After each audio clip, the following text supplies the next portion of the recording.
Good evening, everyone. Thank you for joining us here at the Eastside Freedom Library. I see some familiar faces and some new faces, so thanks for being here. A few housekeeping things, or a couple. We hope, if you haven't already, there is a sign-in guest book that we would love you to sign. We would love to stay in touch with you. We won't send you a lot of stuff that you don't want, only the stuff that you do, and not very often. So also the restrooms are downstairs, so there's an elevator that way, stairs that way. So you're, that's your path to that. We're really glad that Subtext Books is here tonight selling books. Our great partners in literature. We're also really happy to be partnering with the Ramsey County Historical Society for this and many other events that are always well attended, and they're helping us sponsor great conversations. So if you're not familiar with Eastside Freedom Library, we have a lot of labor history in this place, history and other things as well. But we're glad to be hosting this event and many others, so we hope to see you more. And with that, I'm going to introduce Robin Priestley, who is going to give the real introduction. So thanks.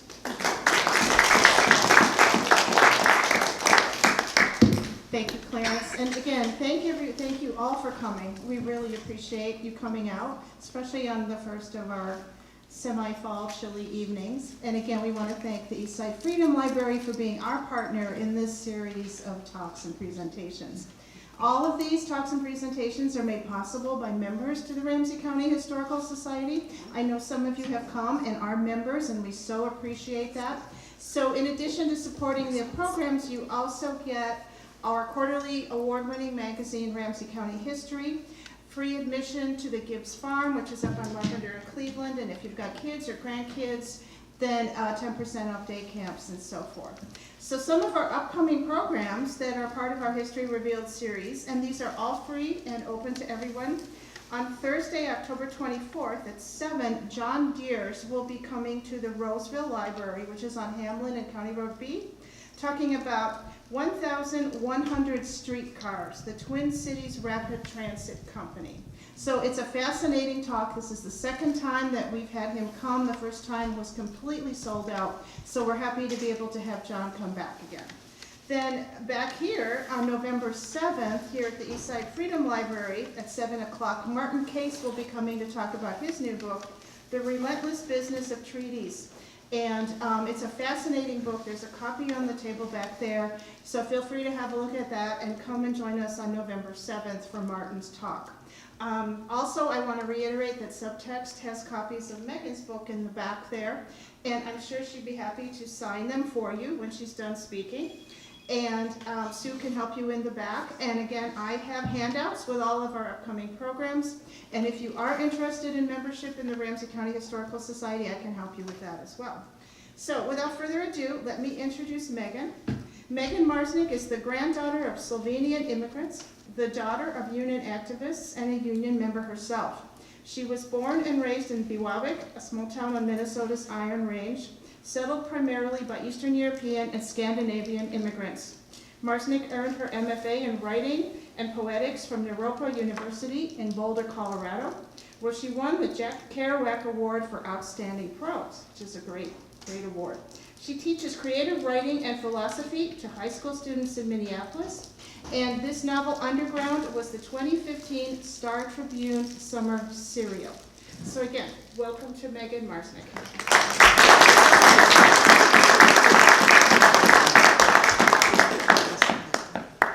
Hello.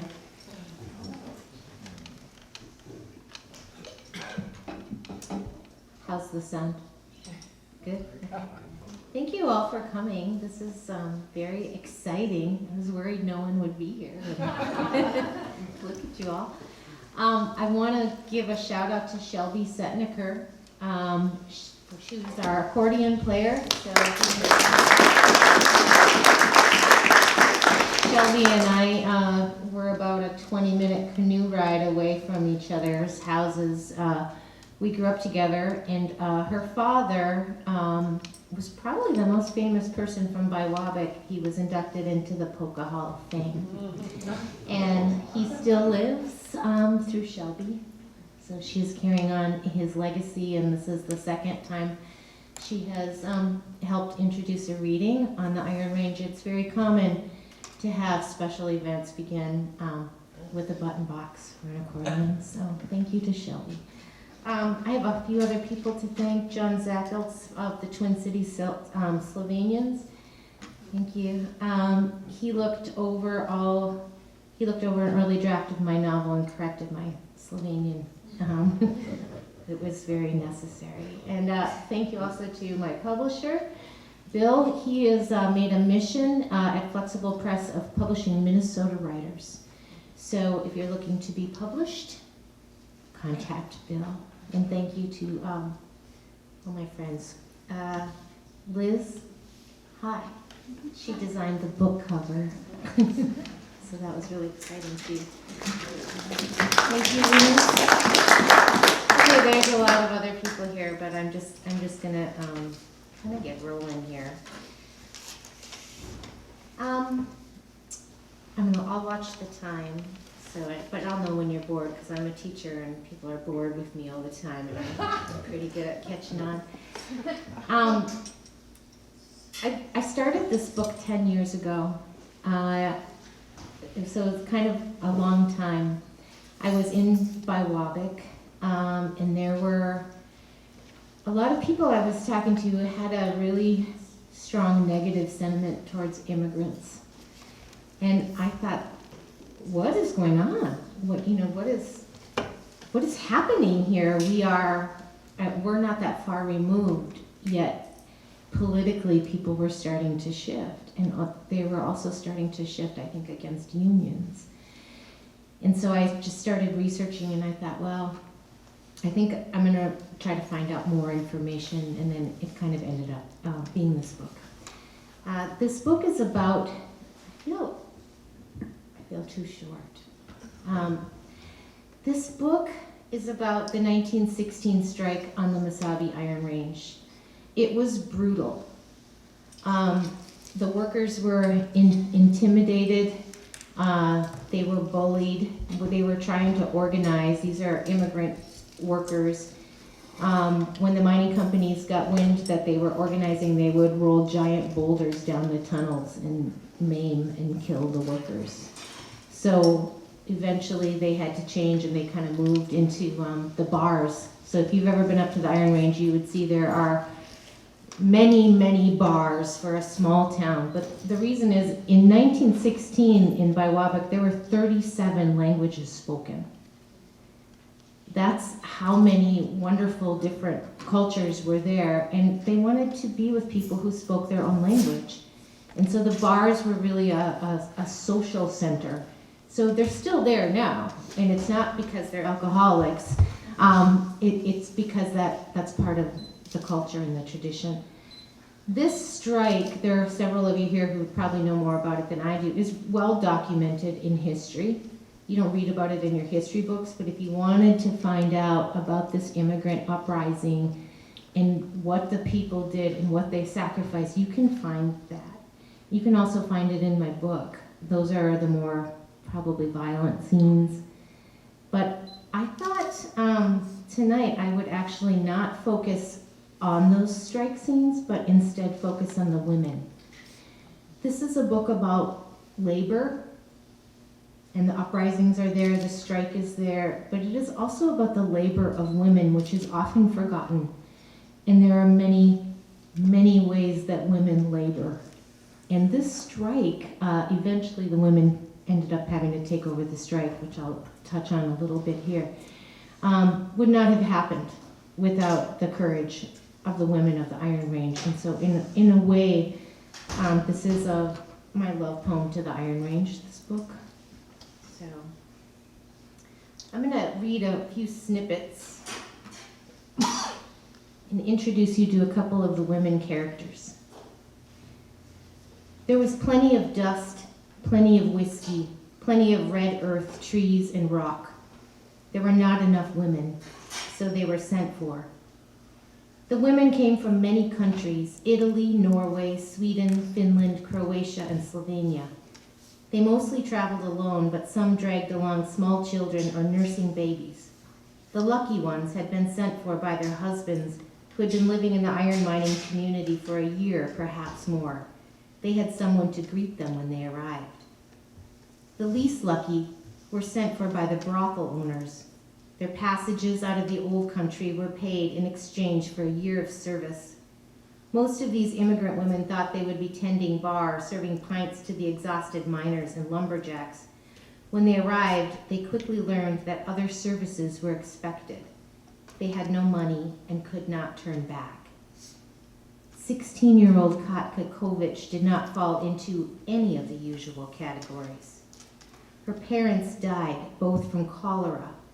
5 weeks later, a young man with an unruly mass of black curls and a thick mustache arrived on the doorstep of the cottage where she lived, suddenly alone at the foot of the mountains in the small village of Zarovnica, Slovenia. No one had visited in weeks, and Katka's long brown hair was shamefully unbraided. A few unwashed strands blew in wisps across her sunburned face, indicating an innate wildness about her. So then a man knocks on her door, and she opens the door, and it's like this huge magical connection that you would, like see in a soap opera. Except that there's a little bit of desperation there too, because she's been orphaned. So there's always a push and a pull for immigration. And she gets on this ship, and they have an arduous journey. And I think a lot of you have heard about those kinds of journey, and they are described here. Only one of them gets through, Ellis Island. At the time, there were a lot of articles being published about how the immigrants that were coming through in 1915 were not like the immigrants of before, the ones who had built this country. And they wrote several articles against the mongrelization of America, saying that if they let in Eastern Europeans like my grandparents, it would only lead to rape of women and pillage of towns and a degradation of America. The man Katka falls in love with has a price on his head, which puts the stakes up. But I'm not going to go do that. You know what? Like I said, I wanted to focus on the women. So there's Katka. One of the main characters is Paul, this anarchist who works for the Wobblies, and there's a lot of books back there about the Wobblies. Katka comes to the Iron Range. She has nothing except this beautiful aunt and uncle who take her in. They run a boarding house like my grandmother did. So my grandmother, our grandmother, lived in Ely, and to make ends meet, they took in boarders, miners. And my grandmother said it was the hardest work she ever did. They had to get up early and feed the miners and get everything packed. And so when somebody said, "Will you marry me?" when she was 14, she said, "God, yes, get me out of here." She thought life would be a lot easier, but then she went on to have 14 children, so I don't know if it got much easier. So a lot of the scenes in the boarding house are based on stories that my grandmother had told me.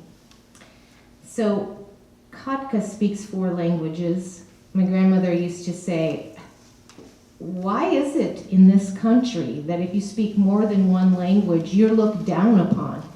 Whereas in every other country, you're revered." On the Iron Range, Katka spoke 4 languages, and she became a reporter. So she and Lily started this newspaper for women who were outnumbered 10-1. And the newspaper was a crazy success. And I'm going to start here. Oh, wait, no, I'm not. This is when she first meets her aunt. "This is the main entrance," Anton said, pointing. Anton's Slovinsky dome was hand-painted in elaborate script on the canvas awning above the door. "We have boarders and a bar. Helps us make a go of things. It's a safe and peaceful place, I tell you. Not to say we haven't had an exception or two. Most nights it's calm as a church. Even so, Lily wants us using the back door. Can't say I agree, but it's never worth it to argue with Lily. Save it for the real fuss." "That might be a good tip for you, Katka." Anton smiled. Don't go ruffling her feathers. That's my job. He helped her descend from the dusty carriage, and then he grabbed her trunk and swung it to the ground. Wait here. Lily will have heard the horses. If I know my wife, she'll be out before I get back from the barn. Anton's wife emerged seconds later from the proper door, wiping her hands on her apron and smiling. Her yellow-orange hair was pulled into a bun that was perhaps tight in the morning but had yielded to gravity. The ringlets that escaped framed her youthful face like wildflowers. This aunt, whom Katka had never seen, was at least 10 years younger than Anton. She wore a simple dress, light pink and faded, with a floor-length apron stained with flour and eggs tied high above her curvy belly. She looked to be about 7 months with child. Follow me, niece. They walked into the house. Katka? The aunt raised one eyebrow. Yes, ma'am. You speak English. Impressive. Some. What a little thing you are, like a little machka. In English, the word is cat, like your name. My mother, she called me Machka, Katka said, smiling slightly. How could she not? Well, my little Machka, I am Liliana Kovic, your long-lost teta. You are a most welcome sight. You have no idea. I have been praying to the Virgin to send me some help. And what did she send? This. Lily pointed to her stomach. This little anarchist rolling around all day long, kicking me in the back. But now my faith is restored, for here you are. I think we will be grand friends. And they do become grand friends because Lily talks her into working for this newspaper. And this boarding house is an epicenter for union organizing. It's where a lot of the Wobblies meet to plan the strike that is the big event. But Katka and Lily go down through the secret door of the cellar where the guns are also stashed. To write their newspaper, because women were not supposed to be writing and their newspaper was a secret. So this is a little scene.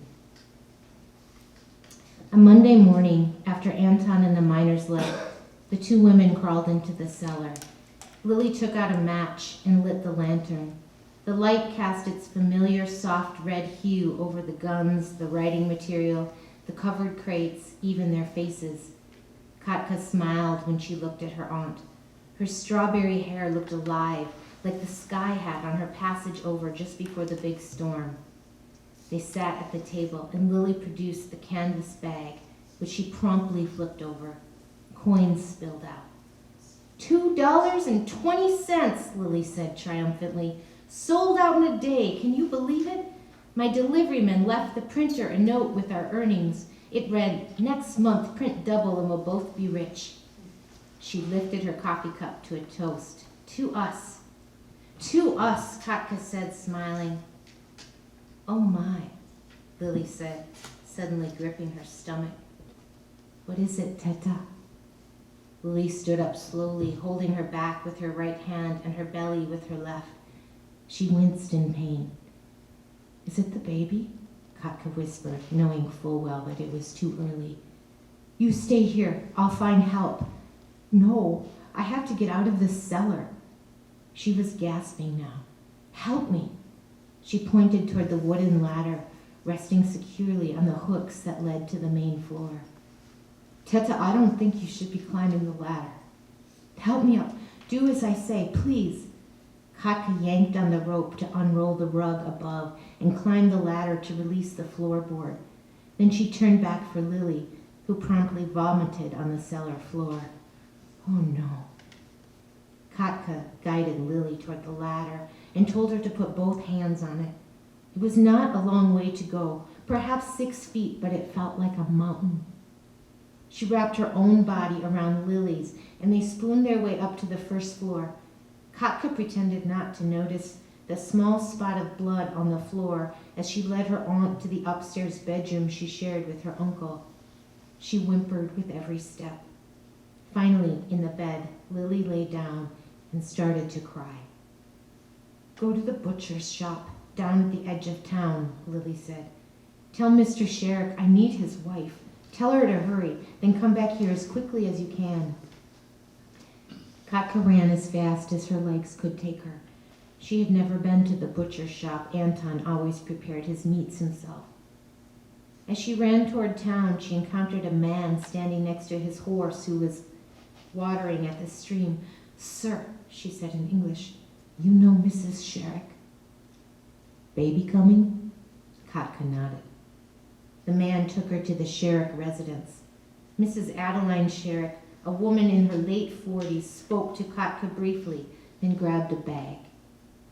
"Has she lost much blood?" she asked. "I don't know. We'll take the buggy. I'll tell my husband to locate Anton. Hunting in the woods, I suppose. He said he'd be in the back 40 today." Mrs. Sherrick disappeared for a second to find her husband, and the two women rode quickly to the boarding house. They found Lily right where Katka had left her, except she was no longer moaning. She was lying in a pool of blood. Her eyes were closed, and she was not moving. Later, Katka told Lily the baby had been born dead, but that was a lie. While the doctor worked on Lily, Adeline Sherrick, the midwife, quickly handed the silent, blood-soaked child to Katka, who washed it and swaddled it in white linen. Katka was certain she saw the chest of the tiny infant rise and fall while in her arms. She saw the baby's miniature mouth pucker up as if ready to cry out. Then she watched the tiny blue lips go slack, dead. Sedated with ether, Lily slept until the next day. When she awoke early in the morning, the doctor was gone. Mrs. Sherrick was gone. Katka was serving breakfast at the big table. She left momentarily to deliver tea to Lily. Anton was at Lily's bedside. "Hey," he said softly to his wife, "you had everyone worried, but not me. I told them all my Lily, she a feisty one." He told her what Dr. Payne had said. "Up and about in a couple of days. Almost bled to death, you did, but he said women folk recover from these things real good. Back to normal by the end of the week. That's what you'll be, I tell ya." "Anton?" "Yes, my precious flower. Where is our baby?" Katka quietly slipped out of the room and returned to the big table to continue serving the men. They all heard Lily's scream. It was a monstrous, guttural wail, more intimate than a whisper, more powerful than a dynamite blast. Katka dropped the plate of bacon she was distributing. It broke, and she clumsily picked it up, stuffing shards of porcelain and strips of pork fat into her apron pockets. All the miners put their utensils down. They waited until the screaming broke. "Let us bow our heads and pray to the Virgin to take care of that baby," old Joe said. "Just this once, let that baby girl into heaven, even without the baptism." "What kind of God don't let a baby into heaven?" Milo asked quietly. He was seated opposite old Joe. "That little thing ain't done no wrongs in the world, no wrongs. A God that cruel ain't worth praying to." "Milo," old Joe said, his face reddening with anger, "I suggest you take that back." "I won't. It ain't never wrong to speak the truth." "No blasphemy at this table. No blasphemy. Now take it back." Milo stood up. He left the table, walked into the tavern, put on his work boots, and left for the mine. Katka cleared the dishes while the men prayed to the Virgin. So the doctors generally didn't deal with women's issues. They were outnumbered 10 to 1. There was an amazing female doctor up on the range who appears in this book. She got her medical degree, could not get employed in Minneapolis, so she went up where people were desperate for doctors. And it was during the typhoid epidemic, and she quarantined her house and saved all of her patients. After that, she became the working man's doctor. She served lumberjacks and miners. They did have a company doctor, but if the men were married, they could not see that doctor. They were to be treated by their wives. And so she trained a whole coalition of women in nursing and obstetrics. So this is a book about a strike, and I haven't really talked much about the strike. Women are laboring, they're chopping the wood, the men are gone all day, they're heating their house with a wood stove like we did. I remember when I was growing up, my mom would work all day, and it was cold in our house because we heated it with a wood stove. And we kids would go, she would chop the wood, bring it in, start the fire, and we little kids would sit around the fire, and then she would make dinner in her coat. And that was a fraction of the work that the women of this era were doing. I mean, if you're gonna have coffee, you gotta have hot water, you gotta have a fire. So they're doing all of this work while the men are also doing horrible work and getting paid almost nothing. And because they don't speak English, and they had been recruited to do jobs that apparently no one else would do, they were brutally exploited. They were also killed. I mean, there were mud runs, but there were also times when people found out about the union organization. The company was very worried about an uprising. So sometimes the organizers were shot and killed, and this is before the strike. And their deaths were recorded as suicide on company grounds. So when I was a researcher at the Iron Range Historical Society, I kept finding these documents. Suicide on company grounds, suicide on company grounds. I'm like, surely there weren't that many suicides. And so when I looked in, I discovered that was what they did. So there were a lot of reasons for an uprising. The Iron Range provided 80% of the iron for World War I. And there were quotas, and there were no more immigrants coming in. And they didn't have enough workers. So you had people doing dynamite blasts, working alone with no spotter. And people are dying. So finally, the immigrants waged this protest. This book is based on a true story. There's two men, Joe Greene and John Alar, who kind of started the first walkout, and 20,000 immigrants walked out and declared war on U.S. Steel and completely shut down the company. This strike was a catalyst for the labor movement, as many of you here know. Some bad things happened. Once they started rallying, they passed a law which is very, very normal, which was to put an end to the strikes, which was no more than 3 union men could be assembled together or they would be arrested. So even though they were rallying and had all this great support, they were pretty much paralyzed.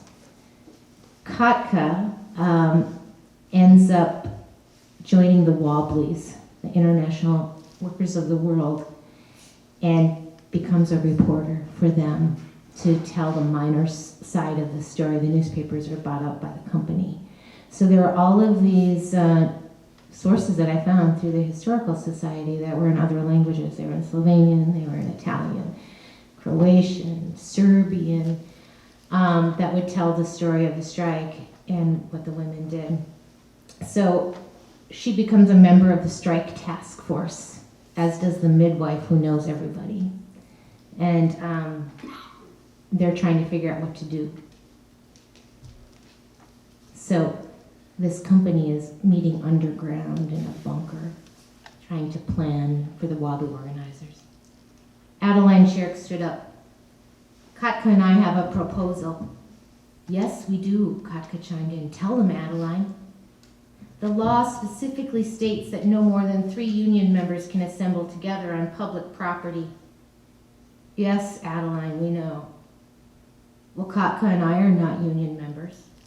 Lily is not a union member. Helen Sirkvenik is not a union member. What are you saying? Anton said. If you are suggesting that the women take over this strike, you've gone plumb loco. That's exactly what we're suggesting, Uncle, Katka said. The company has paralyzed you. You said so yourself. But the women are exempt from this law. We can walk the parades. We can carry on the strike. We appreciate the idea, Johann Koski said, but no, no, and no. This is not women's work. Adeline laughed, so loudly that everyone present felt immediately uncomfortable. Do you think walking in a parade and carrying a banner is harder than the work we already do? We get up before you men. We chop the wood, we start the fires. We cook the breakfast and clean up. We heat the water to wash your miner clothes, sometimes when it's 40 degrees below zero. Our hands are open sores. You men, you complain about your unfair working conditions, as you should, but we have unfair conditions too. You complain about shift work. We work every shift. When the babies cry at night, it's our shift. We have the day shift, the night shift, and the evening shift. My mother always said, women, we hold up 3 corners of the house. Well, now that you men are on strike, we hold up 4. And somehow, at the end of the night, you still expect us to find the energy to love you. The men looked at her open-mouthed. Katka continued, who's explaining to the babies why their stomachs hurt from hunger? Are you? Who is giving up your own portions at dinner to feed the children? Are you? The women in the locations especially, you should see their bones jutting out. They can barely walk. Women have as much reason as you men for wanting this strike to end and for your wages to increase. You think you're tired? Your workload has lessened since this strike began. Ours has increased. It was quiet for a while. Do you doubt our words? Adeline asked. It's not that, Johann Koski said tentatively. It's just that it ain't right. Women taking over the lines is dangerous. And how do you think us men would feel if something happened to our women? We're not afraid, Adeline said. It's been done before, Sam Scarlett said. The women, near the border, the Mexican women, they took over the strike and won.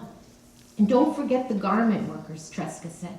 The International Ladies Garment Workers Union in New York put up a hell of a fight. It's in the IWW bylaws. Everyone is equal in the industrial workers of the world, even women folk. He looked around the bunker. He looked at every face before fixing his gaze on Katka's. I say, if the women want to give it a try, we should let them, but if anyone gets hurt, I will never forgive myself. Katka smiled. Adeline nodded. So it's settled. The women will take over the lines. Thank y'all.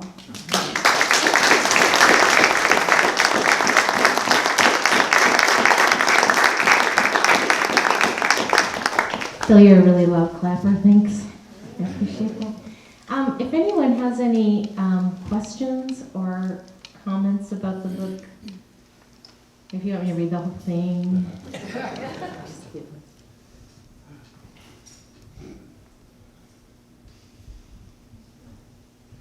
Yes. It's kind of a spoiler alert, so I hope that's okay. But I was curious about your decision to end the book how you do, on sort of a, on kind of a happy note. I was kind of curious about that decision. If you read the history books, well, this is not a spoiler alert, because anyone who knows anything about strikes knows that they fail. Generally speaking, the people who benefit from a strike are not the strikers, but the next generation. Almost always. So when and I think a lot of people don't know that when they go on strike. But every time there's a strike, even if it fails, it's going to make it better for the next generation because the company is going to get nervous. And in this situation, the women take over the lines. You've obviously read the book. The strike fails, they starve them out.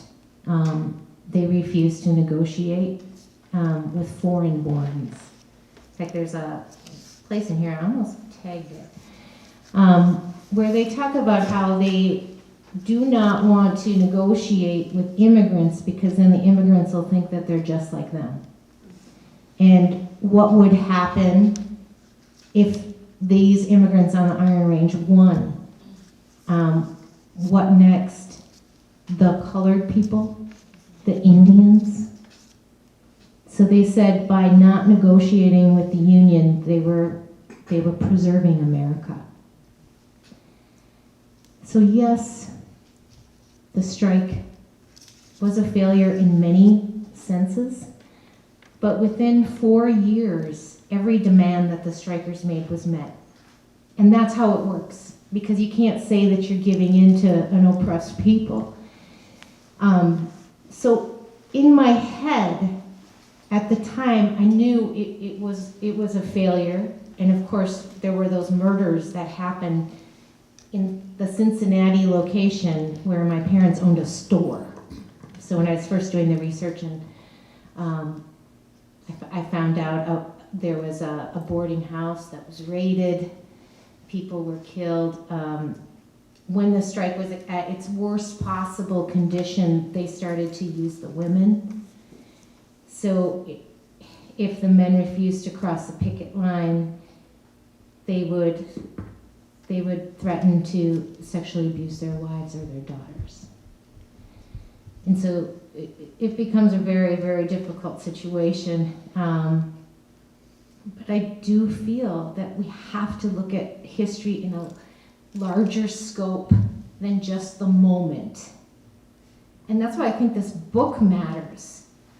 I mean, the president of our country just said that he wanted to maybe shoot migrants in the legs to slow them down. I hope that's a joke.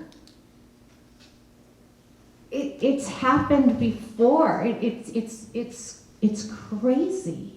And so, although the strike did fail, for the moment of history, it was a success because it paved the way. The men got better pay, and eventually they ended up joining another union after the Wobblies left. They got a pension. I remember asking my dad when he was growing up, did you ever fish? I mean, you had all these lakes. He's like, no, we didn't have time to fish. And eventually these miners just stood up and they fought, and their union became really strong, and they got weekends.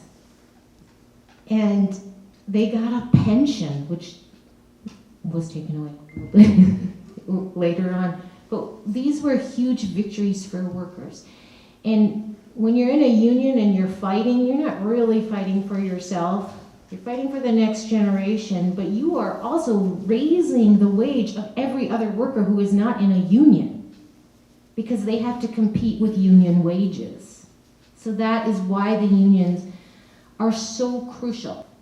So although in the short term this strike was a failure, unions from across the nation, from sea to shining sea, walked off the job in support of these Mesabi Iron Range strikers.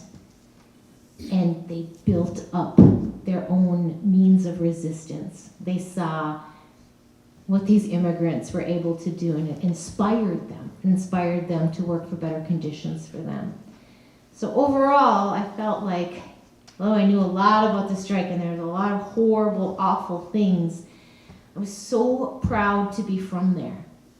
And I was so proud to come from people who fought for me. And were not just thinking about their own generation, but they were thinking about what was best for their children. Shelby's dad used to say all the time, maybe you can quote it. You go college, you get good job, you work inside. I'll repeat it if you didn't hear it. You go college, You get good job, you get good job, you work inside. you work inside. And so a lot of these miners who were able to like somehow fight for these small things, they were really doing it for their children, so that they could go and reap the awards and get closer to the American dream, which is still a dream. But it worked, because Shelby she served in the Gulf War and came back and went to college. Her sister went to college. I have 7 siblings. We all went to college. Adam has 5 siblings. They all went to college. So, in a way, it was successful. So, plus, this is a love story, so, yeah, like, there was that, too. So I do think it was a success. Thank you for that. Yes, Keith. I'm just curious if you can illuminate how a place that has such a radical past ends up being so, what I would call pretty conservative in these days. That's always been kind of a mystery to me, and I grew up in Northern California, so I don't maybe have that local kind of insight. Yeah. When I was growing up, we had the highest voting numbers of anyone in the state. It was 83%. And that was immigrants saying, oh my gosh, we have the right to vote. We are going to take advantage of this. And labor was strong, and the unions were strong. And it was a DFL stronghold. And that started slipping, as you mentioned. And now it's really slipped. It's kind of Trump country up there. Why? Why? My grandmother looked a lot like me. If you spoke to her, you would know she was an immigrant and you could discriminate against her. Right? When she had my dad, he had an accent. He could be discriminated against. But me, I look as white as anybody. So the cycle's been broken. If you have light skin, it's a whole different world. You can be American and reap all of the rewards and benefits. But if you have brown skin and you lose your accent, people will still find some way to discriminate against you. So I think what happened was time. Like, people forgot.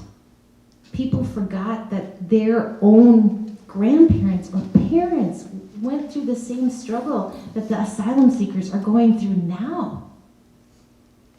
And they forgot. And they have to be reminded. That's why we learn history. Now, I don't read a lot of nonfiction. I mean, I did to do research on this, but I like stories.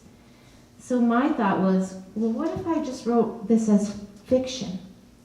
And I reminded people that your grandparents are just like the people that you're discriminating against. I think what we need to do is find a common sense of humanity.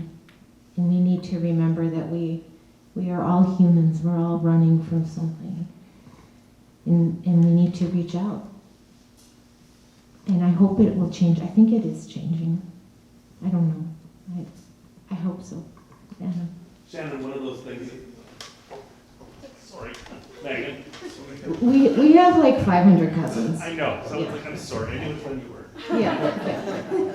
But one of those things that's happened, I think, too, it ties into the whole story. You're talking about the power that companies always had, and that there has been a double-pronged approach of people who are in power who believe that greed is good, that we try to undermine the unions, so we make what the employees get less. And then rather than dealing with the complicated issue of the fact that the corporate people are lining their pockets and we have devalued education, that it's difficult to say, why is this happening? It's easier to say these brown people are taking it away from you. It's easier because they don't remember that discrimination firsthand. What was interesting when you were talking about it is that, our grandfather was an immigrant. So we're our fathers were first generation, we're second generation. So is the man who's currently in the White House. Don't call me president. Anyway, the man who's currently there. His grandfather was also an immigrant. So it's just scary that some people will use that to support each other, the way you do with this book, and other people will just say, it's gone. But it really is having taught people not to look behind motives, not to do the difficult thinking, and it's easier to blame somebody else for your problems. All those people up there, what immigrants are coming to take their jobs? You know, I mean, that's part of the problem they have. The whole issue they have now with mining, what's going on? It's like, you know, maybe this isn't the best thing to do long term. You should try to re-educate yourself, find a different kind of job where you can thrive. But that's the difficult thing. It's easier to say, it's these people who are coming from Honduras. Thank you. I mean, it's racism. Yeah. It's racism. I don't really think there's another way. I'm not even gonna pussyfoot around it. All of a sudden, you look white, you talk white, you have all the advantages, all of the privilege. People who have a lot don't really want to share it. Not that they're gonna have any less. That's just some figment of how you rationalize it. But I think sometimes people get frightened that somehow they're going to lose some of their power. And when that happens, people go a little bit crazy. Actually, I don't want to use that word because I think everyone can do the right thing. I truly believe that. And we have to just remind each other of our common humanity.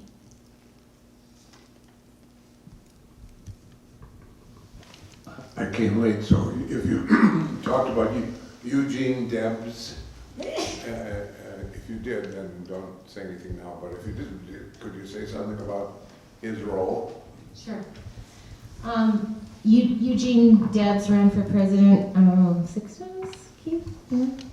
Yeah, six times, the last time from jail. He was a socialist. He was a huge advocate for the miners during this strike. And in my book, he is fictionalized. He played a huge role because he wrote this essay called Murder in the First, which talked about how the corporations were essentially murdering the immigrants, and they were guilty of murder, and just the law was not on their side, and he was a huge advocate for them. So in my book, he comes to Duluth and he speaks. That didn't actually happen. He didn't come to Duluth, but almost the entire chapter that I took was verbatim from his speech about the Mesabi iron workers. So that was his role. He was a huge hero of my father's. My father loved Eugene Debs. So I had to put him in the book. Yes. You also mentioned Margaret Sanger, Mm-hmm. and I wondered if there was a local connection that led you to bring her up. No. But birth control is still a hot issue up on the range, particularly when you're settled by a very strongly Catholic population.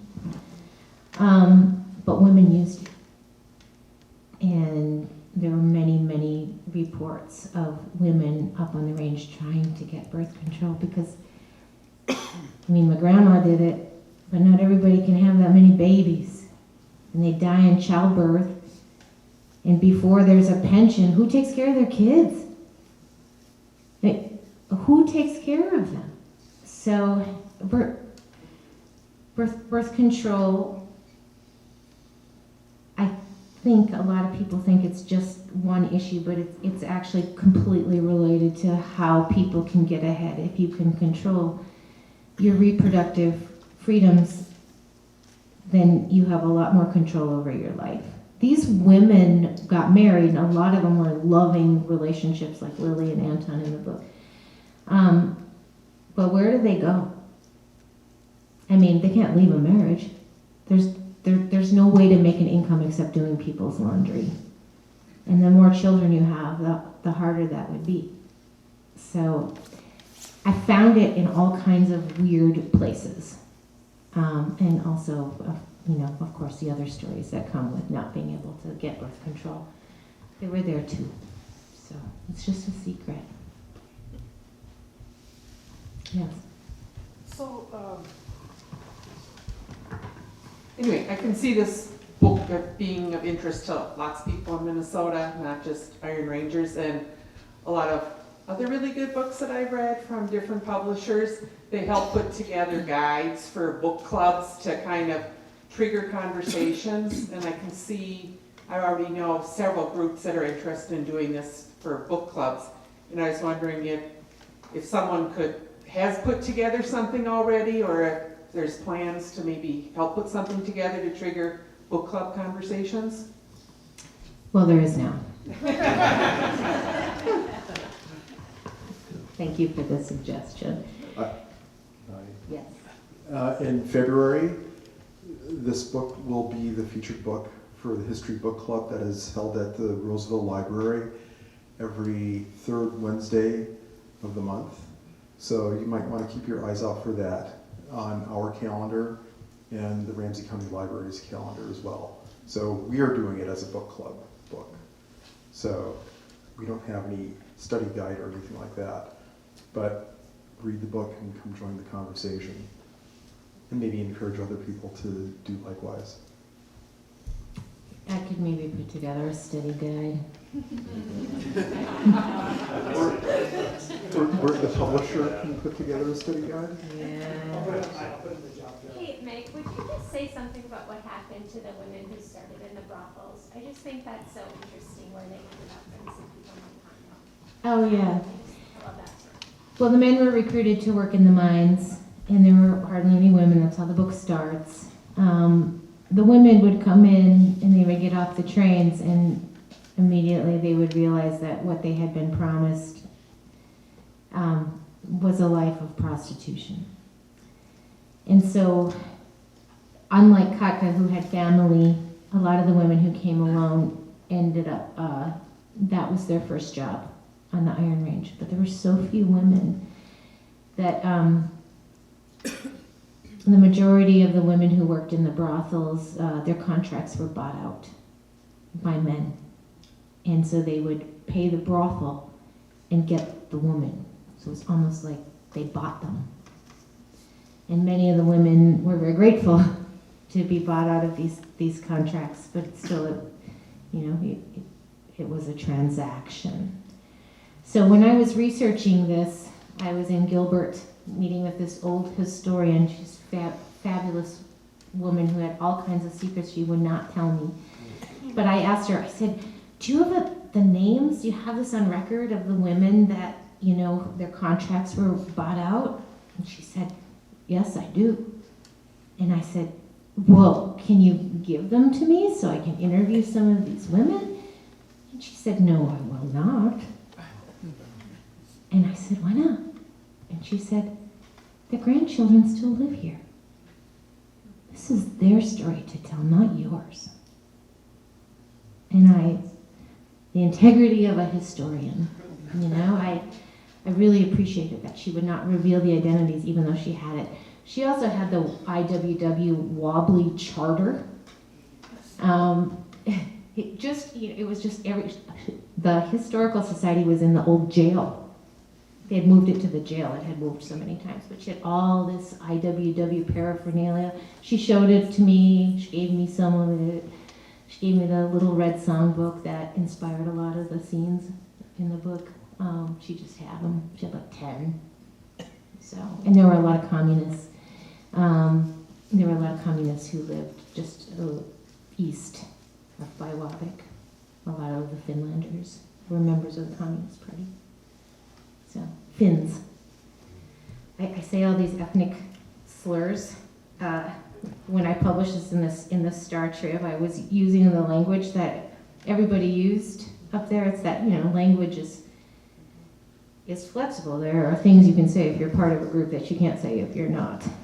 And I had no idea that bohunk was a ethnic slur.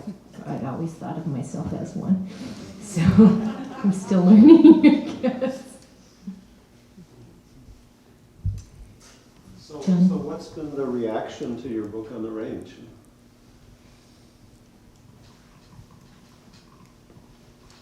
Shannon says thumbs up. Yeah, well, she had a reading in Biwabik Yeah. over the 4th of July, and it was standing room only, and she sold, I think everyone I saw who bought a book bought one for their mom, and one for their aunt, and one for everyone left with an armful of books. They're so excited that someone's writing their history for the first time ever. Well, not ever, but the first time in a novel form. I think I was just telling my students this week. We were doing a creative writing exercise, and I was talking about intention and trying to get an emotion across. And I said, you know, you can be the best writer in the world, and you have this really, really great craft, and you're trying to get a particular emotion across, and it's possible that you're not going to get it across. And that's because once you write it and you give it away, it is not yours. People bring to the text their past, their own feelings. So I think a lot of Iron Rangers read this book and they say, finally, somebody wrote a book about someone who looks like me. Or, like, to me, all the names in here are so easy to say. And then people are, oh, how do you pronounce this name? I'm like, Milo, it's short for Miloslav. And people are like, what? But to an Iron Ranger, just all of these names are so familiar, and just to see that is kind of comforting. And then also just to learn about the history, because a lot of these things were not talked about, because people don't talk about trauma. And there was a lot of trauma during this time. And so a lot of Iron Rangers did not know this story. I didn't know it until I started really looking into it. And so I think they were surprised, and also they just want, it's just nice to read something read about a character who looks like you and sounds like you, and their name is like you. So Toni Morrison, who died, said if there's a book you want to read and you can't find it, you should write it. And I remember the first time I picked up a book where I related to it, not by a Slovenian writer. It's by Sandra Cisneros, House on Mango Street, Immigrant Woman's Perspective. And I read this book and I was like, oh my God. I had never ever, I only read one woman writer in my entire high school, Essie Hinton, The Outsiders, which was very good. But when I found this, even though I wasn't Mexican, I was just like, oh, I'm reading Papa Who Wakes Up in the Dark. And it changed me. So I wanted to give that book to people who didn't have it like I didn't when I was growing up. Hi. Two more questions.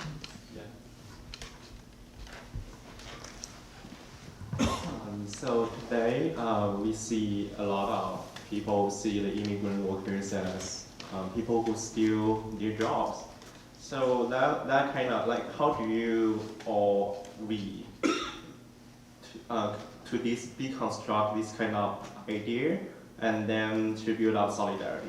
That's kind of my question right now, for all of us. What do you think? Yeah. I don't know who constructs that kind of narrative. I have no idea how to defeat that kind of idea, even though I feel there must be some way to discredit it. But this is argument that's so fundamental for the anti-immigrant sentiment today in the US, not only in the US, actually all over the world right now. So yeah, national border matters or not. It's kind of like a big question, to ponder upon. I have no answer to that. Well, never doubt that a small group of people can, in one room, what is that Margaret Mead quote, can change the world. I think doing nothing is the worst. We all can't do big things, things, but we all can do little things. Like for me as a teacher, I have brought in lawyers who are defending the asylum seekers, telling their stories. We followed the cases. What can I do as a just whoever you are? You have to say, what can I do? And it's going to be different for all of us, right? I'm a writer, so I wrote a book about trying to get white people to remember where they came from. I don't know that everybody gets that out of the book. It's just like the creative writing story. You have an intent, it doesn't mean it's going to get across. But it's not just the job of immigrants to do this. And it's the job of everyone. I mean, we are kind of a nation of immigrants. We're also a nation of indigenous people and people who were brought over unwillingly through slavery.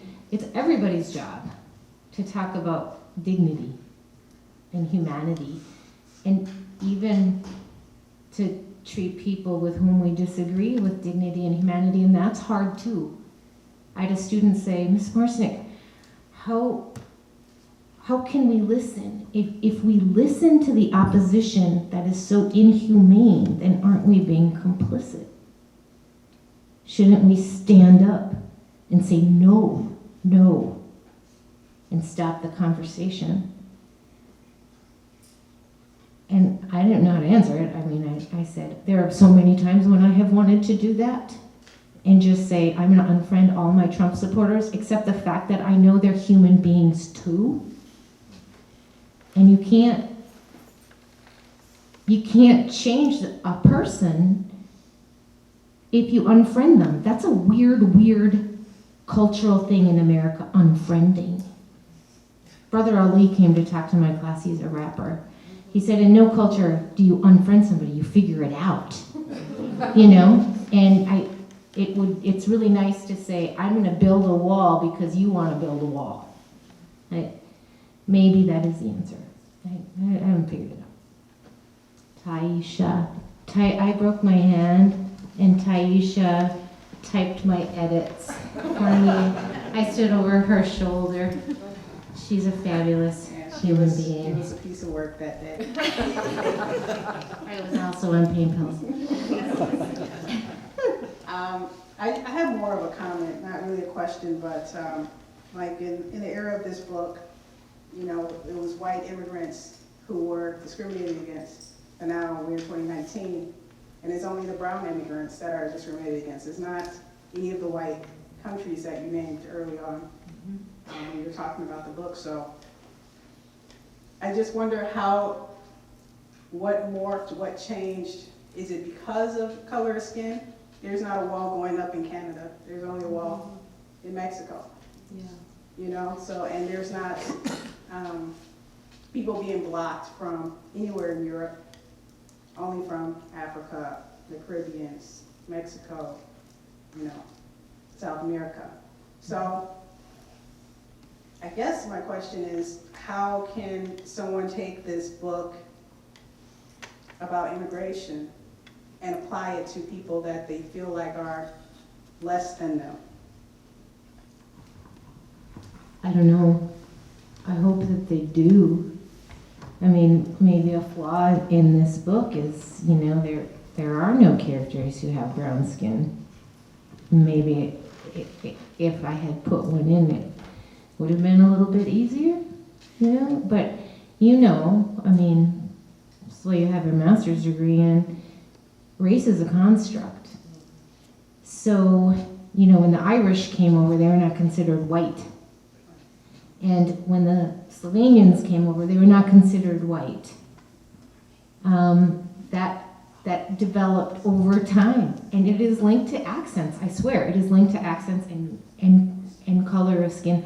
I don't think it's helped by having a Congress that puts on a pedestal someone that they have put on the pedestal where it is okay to be openly racist. So not only do I think the racists are coming out of the closet, but I think there are racists being created. So people who read this book can maybe think about that a little bit. Like, there's a trickle-down effect. I never would have said that in the Reagan area, but racism is trickling down. Bullying is trickling down. Part of bullying is not listening to other people, and that's my impulse too. Like, I just want to, no, but I can't. Because they're me, and I'm you. I don't know how we communicate that, and maybe that's a job for the prophets. But I guess my prophets are writers and artists. So if you're a writer or you're an artist, maybe that's how you do it. You just gotta do something. Just don't do nothing. And do it every day. A little thing. Not unfriending people who disagree with you, but saying, is this about skin color? Or do you really think somebody should be shot in the leg? I think maybe talking to family members. It's really easy to talk on Facebook. It's really hard to talk to your uncle or your cousin or your mother or your grandma. I mean, that's what we need to do, I think. Thank you. Thank you so much for having me.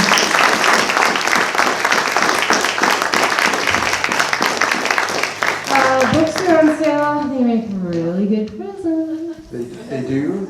Also, there is a table of books that was collected by our intern Tony, who spent a lot of time collecting some of that history that Megan has researched in one book that she hasn't. So take a look at that. If you are interested in women in the labor movement, we have an event on the 15th of October, and there are flyers about it here. So take a look at all the flyers, all the events, get a book, get it signed, and brag about it to your friends. Thanks for coming.